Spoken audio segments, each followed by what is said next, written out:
श्रियकान्ताय कल्याणनिधये निधयेतिनाम् श्रीवेङ्कटनिवासाय श्रीनिवासाय मङ्गलम् लक्ष्मी सविभ्रमालोकसुभ्रूविभ्रमचक्षुषे चक्षुषे सर्वलोकानां वेङ्कटेशाय मङ्गलम् श्रीवेङ्कटाद्रिशृङ्गाग्रमङ्गलाभरणाङ्गये मङ्गलानां निवासाय श्रीनिवासाय मङ्गलम् सर्वावयव सौन्दर्य सम्पदा सर्वचेतसां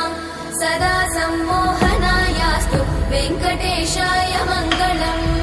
नित्याय निरवध्याय सत्यानन्दचिदात्मने सर्वान्तरात्मने श्रीमद् वेङ्कटेशाय मङ्गलम् स्वतः सर्वविदे सर्वशक्तये सर्वशेषिने सुलभाय सुशीलाय वेङ्कटेशाय मङ्गलम्